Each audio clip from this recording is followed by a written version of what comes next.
So apparently, it looks like we were all right. None of us was wrong. We were all 100% correct that PlayStation 5 is, in fact, coming out next year, 2020. I just don't know why it took such a long time for Sony to acknowledge this. There were so many rumors floating around about 2020, especially with the Xbox Scarlett being out released in 2020. So 2020 next year is going to be a huge, gigantic juggernaut of a year. It's going to be like a deja vu. It's going to be like 2013 all over again, where we're going to have two consoles, next gen consoles going head to head. Um, so it's pretty much everything that we already knew. The only thing I didn't know, the only difference here is the controllers. That's something that they're going to change a little bit. I hope that they don't change too much in terms of a design. But what they're talking about basically is that they want to change a rumble. They're replacing the rumble inside a PlayStation controller. So they're gonna use these triggers. There's like a pressure point on the trigger. So when you press the trigger, there's a certain pressure point. Actually says right here, there's like a resistance built inside the triggers. So when you push the trigger, it'll have as much resistance as what whatever the game you're playing. If you are lifting something up, if you're pulling something, there will be a certain resistance. If you're playing a racing game and you're driving a heavy truck, there'll be a certain resistance on the trigger when you press the brake. So stuff like that. Same thing with playing Call of Duty. When you press the trigger, depending on the what type of gun it is, there'll be a certain resistance to it. Actually, well, it says right here, they're calling it adaptive triggers. They're called adaptive triggers, it says right there. And which will go in the primary R2 and L2 triggers on the PlayStation 5 controller, according to Sony developers.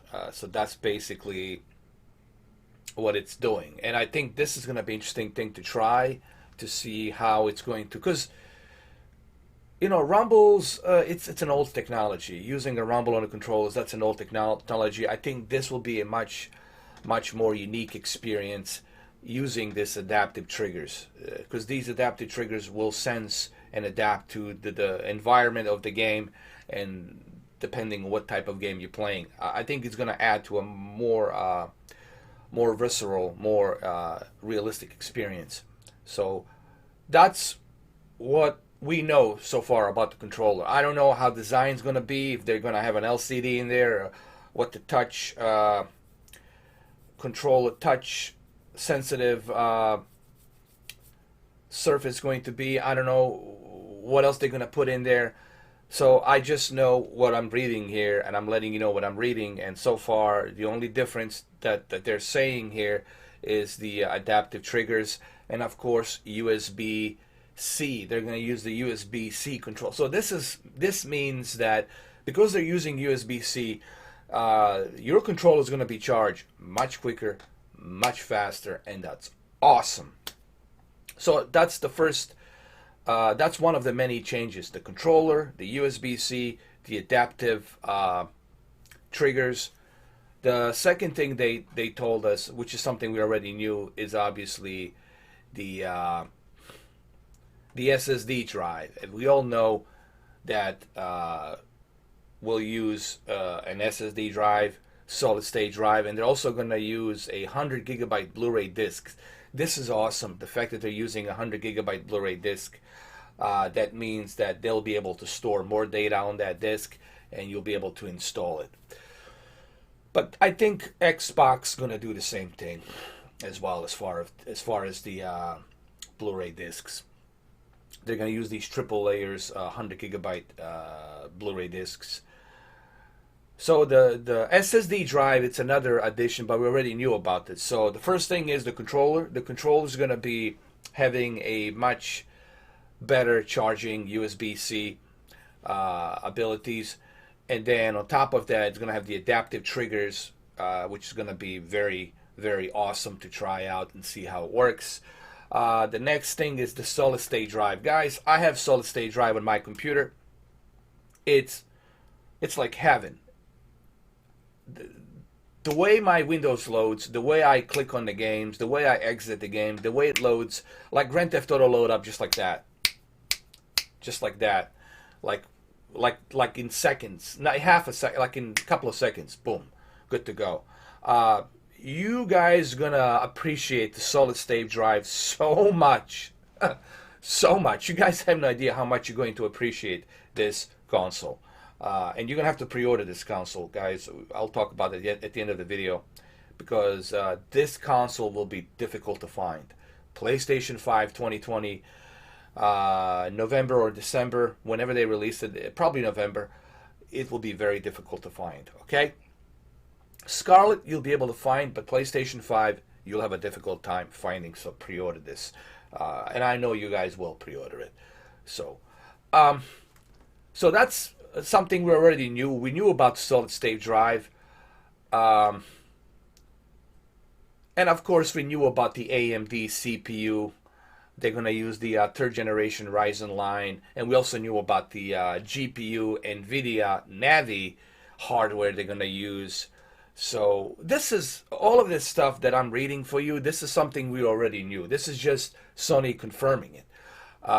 So yes, I mean, I already have Navi GPU, and I tested Navi GPUs, and let me tell you, they run pretty good, man. However, you have to remember, these are specifically designed Navi GPU 7 nanometers. They're specifically designed for Sony, for PlayStation 5. So I don't think it's fair to compare the PC GPU Navi to a custom built based Navi GPU for Sony. They're two different things, guys, and they're gonna run differently. So I've seen these videos where people compare, you know, AMD Radeon 5700 XT. Oh, this is how it might look. No, these will be totally different. They're going to utilize different technology. They're going to utilize real-time ray tracing. They're going to work differently. Okay. Yes, they're based on the same architecture, but it's a different customization based on the console. Okay, so I hate when people, you know, compare the AMD Radeon GPU. Oh, this is how it's going to look. This is how PlayStation 5 is going to run. You know, come on. Now, I'm not saying that the AMD Radeon is not great. Of course, it's great. I have it. I have two of them, and I also got NVIDIA. But remember, this is a console. This is a different beast. Okay. So we already knew about the SSD drive. We already knew about the Ryzen third generation lines of AMD CPUs. We already knew that it's going to support 8K gaming, probably checkerboard 8K. Look, guys, it's going to be checkerboard 8K. It's not going to be native 8K. Maybe on a FIFA or on a Madden, you might see native 8K, but that's about it. On the sports games or on the wrestling games, or NBA games. But it's not going to be on any kind of like a heavy rendering, you know, like Red Dead Redemption 2 or Death Stranding. You're not going to see native 8K. But listen, checkerboard 8K, that's pretty darn good. Especially if you have an 8K television. That's pretty darn good. Pretty darn good. Okay, it's going to look really sharp. So we already knew about the AMD. We knew about the Navi and Ryzen. And we knew about the 8K gaming and also 4K gaming at 120 hertz. Now, 4K gaming at 120 hertz, again, guys, it's not going to be native 4K 120 hertz. It's going to be native. It's going to be checkerboard 4K 120 hertz. I know. I'm going to take a lot of heat for saying this, but how do you know, Mr. 4K? I know because do you know how much this console would have to cost in order for them to even right now, native 4K, even on my beast of a PC that I spent $3,000 on, even on my beast of a PC, I'll have a difficult time doing native 4K 120 hertz. I can do native 4K 60, but doing 120 hertz native 4K, it's not going to happen, dude. You're not going to hit 120 FPS. Listen to me, guys. Please, listen to me. You're not hitting native 4K 120 frames per second. You're going to hit checkerboard 4K at 120 frames per second. Okay? Please. So please. But that's good. That's good. But it's not going to be native source. So let's just please, guys, on the comment section down below, let's please just let's be realistic. I'm just asking all of you to be realistic. Put aside your fanboy hats. Let's be realistic here, okay? So let's be realistic. You're not hitting native 4K 120 frames per second. You're not hitting native 8K 60 frames per second. It's not happening. Not happening.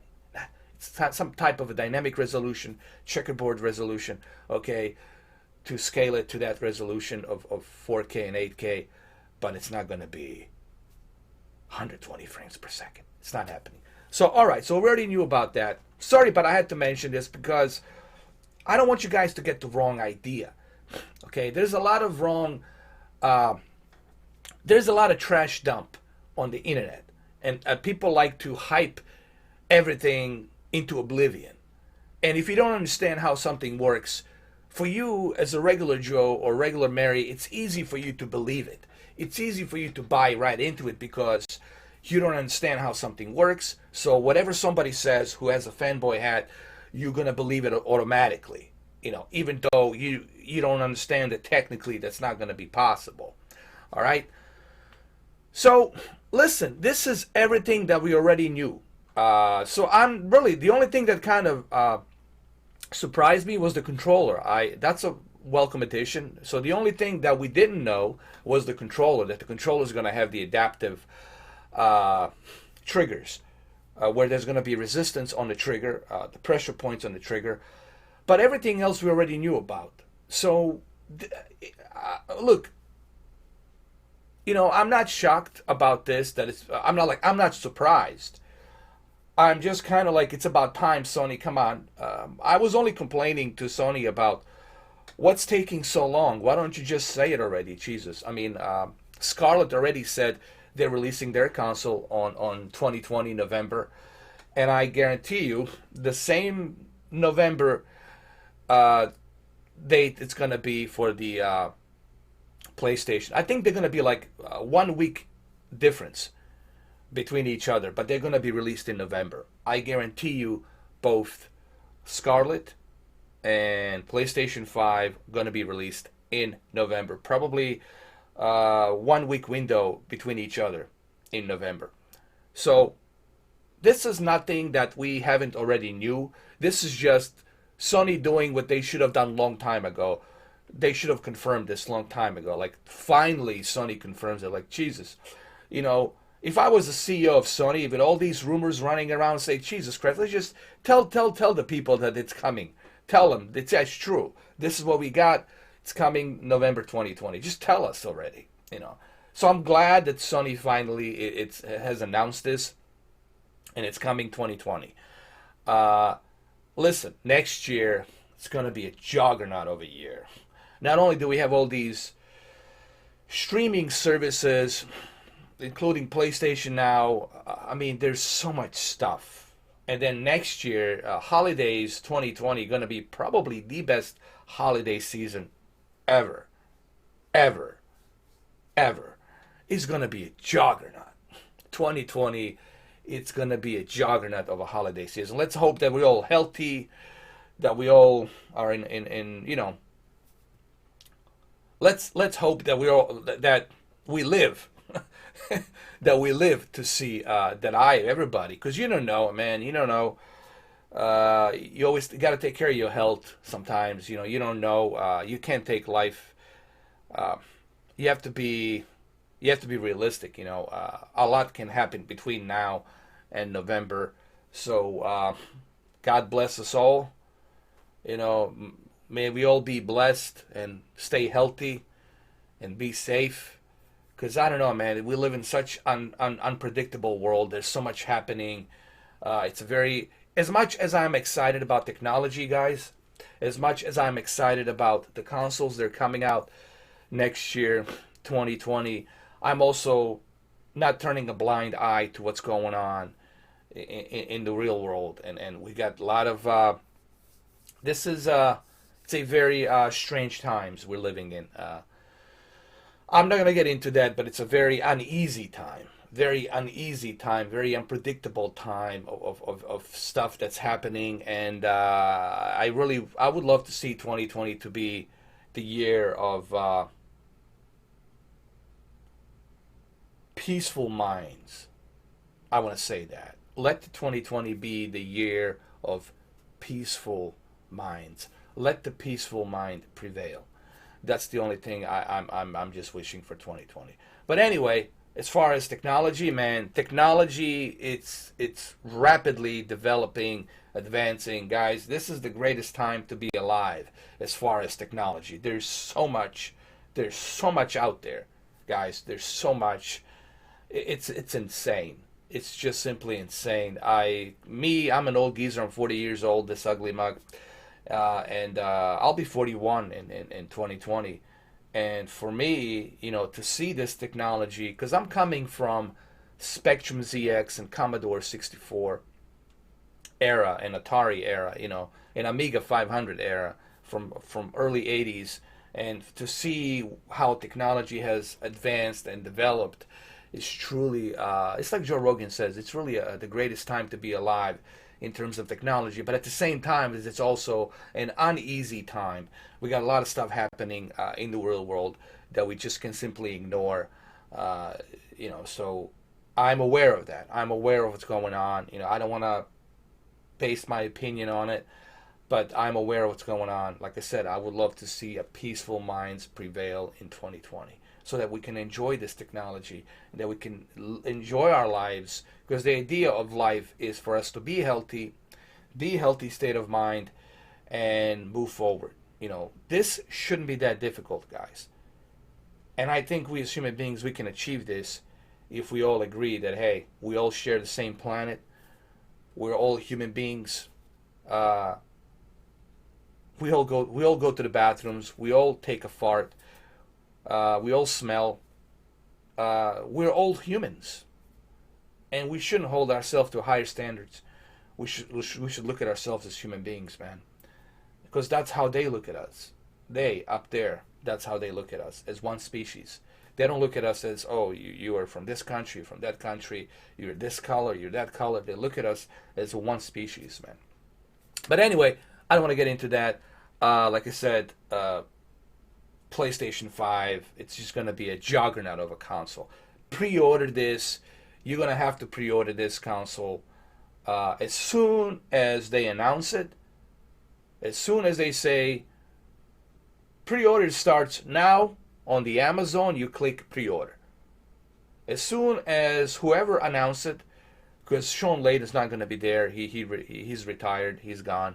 Whoever's there to announce it, as soon as they open their mouth and say PlayStation 5 pre-orders now, you stand by on your Amazon account, on your phone or on your tablet or on your laptop, and you click pre-order.